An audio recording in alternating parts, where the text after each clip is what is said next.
Hey guys, Andy here from Mediocre Hobbies, bringing you a tutorial of a different kind, a quick tip, a suggestion. I don't really know what to call the video, but I think it's going to be super helpful for you guys anyway. So in this hobby, miniatures have been getting more and more intricate, larger in scale, more complex, more three-dimensional, which I think is only a good thing. The bigger and more impressive looking models that can come out, the happier that I will be. Prime example, one of my favorite miniatures that was brought out in the last year or two is the new plastic Mediocre miniature. It is absolutely 10 out of 10 perfection in my opinion. Now the question is, how do I get this miniature from my house to a gaming hall, a convention, a tournament? How do I get it there? I mean, we get foam like this.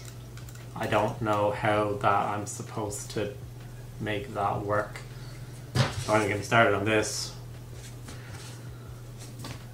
So what are our solutions? I thoroughly believe that the future of miniature transport cases lies in magnets. More and more companies are going to start to produce miniature magnet cases to help us get our miniatures around and without having them touch off of anything else.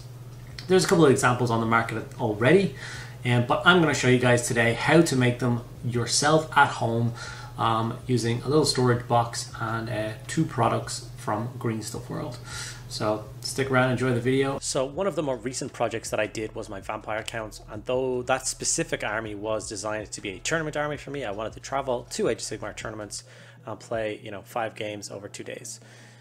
Well, after I built my Blood Knights and realized the scale and size of them, that's when I really knew that I needed to up my game when it came to transport cases. As you can see, there's no hope of them fitting in a standard infantry size foam, and even the pull-apart foam, which generally is quite good for storing miniatures, it just does not stand a chance with a set of miniatures like this. And thinking that I have 10 of these miniatures in my list, it's a big investment in space to try and get these guys transported. And that's when I first invested in a case like this. 10 Blood Knights with plenty of room around them to store extra miniatures. I actually managed to get all of my special units inside of this case, and then just a normal case for things like zombies and skeletons and stuff. So I was very delighted with that. So in this video I'm going to show you how to make that case. So these are the items that I was talking about from Green Stuff World. So these are 5mm by 2mm magnets. Get the strongest ones that you can order from the website. You will thank me for it later.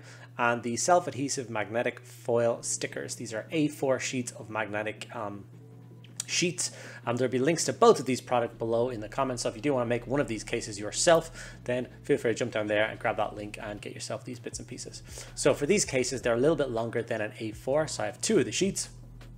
We're obviously going to cut the end off one and add it onto the end of the other to make it the correct size.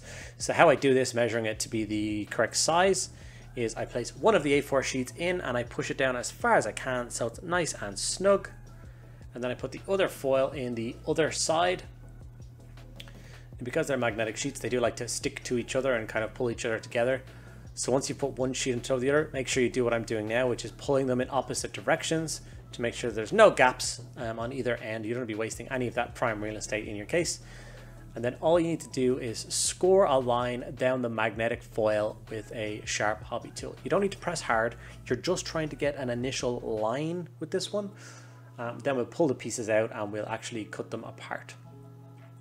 Like I said, it's a soft material. It's like the back of a fridge magnet, so it's not too difficult. Get onto a cutting mat to protect your table and score down the line that you've already done carefully. Like I said, don't go too fast, you should just glide down the exact same line. If you have a metal ruler or cutting ruler, you can also of course line this up to help you guide it a little bit more. I didn't need that, and I managed to cut the 2 pieces apart easy enough. And now it's on to sticking them into the case. The reason that I love the Green Stuff World foil over just buying magnetic foils from, say, Amazon for instance, is that the Green Stuff World one come with a pre-adhesive stickiness on the back of them, which to me just takes away this whole extra step of super gluing it in, wasting a load of super glue, and then obviously having that white frosting around the case, which drives me nuts. So quick peel off. It is quite tacky, quite sticky, and it does go into the case beautifully. I've had no issues with it lifting whatsoever. I like to get one corner in nice and neat and then just roll it on down, making sure that no air gets trapped underneath it as I push it down. And then I make sure to put lots of pressure and push out anything and make sure that the adhesive is as much bonded with the plastic as humanly possible. So the more you press now, the stronger it will be later. And then the extra little piece, I do the exact same thing. I like to tuck it in with the magnet side of the foil and then push it out towards the case, just so the line between the two magnetic strips is absolutely flawless. And then just push it in, nice and neat. Then it's time to move over to these 5x3 magnets. Obviously you can get bigger magnets in terms of the 5 part, the diameter of it, for larger miniatures, but I managed to just get these ones. I will say that Green Stuff World is not sponsoring this video, although they did send me the magnetic strips and the magnets to review, so take from that what you will. So obviously just a dab of super glue under the base and then stick the magnet down to it. I originally thought that one magnet would be enough, but the newer scale of Space Marine models are quite large, which means they're a little bit more weighty than I was expecting. I'm used to Age of Sigmar miniatures being quite small, so I added an extra magnet to all the miniatures. So there's 2 magnets underneath everything, and it held the miniatures in place beautifully. Obviously you're not going to try and boot this thing across a bus or anything like that. You're going to hold it carefully on your lap, and it will be safe and sound for the duration of your journey. You want to, after you've glued the magnet on, make sure you put the model on its back. You don't want to put it flat down, or else the glue fumes will basically stick the miniature to the surface of the table, which is not what you want. Any odd size bases like this, I added 2 magnets to, with my hobby hands dropping one of the magnets. Any base that has a lot of surface, you want to add as much contact with magnets as you can. And this is the Venom Crawler. I pour 4 magnets on this just to hold that in place. And this is one of the larger cases. Obviously the Venom Crawler is not going to fit in the smaller infantry case that I'm making for the video, so I've got a longer, bigger case for the bigger miniatures. And this is 1,000 points of Night Lords, Chaos Space Marines inside a transport case, ready to rock and roll. I kind of like how they're broken down by their squads, you know what I mean? It's quite easy to crack open the case and see what units are there and what ones you're going to use.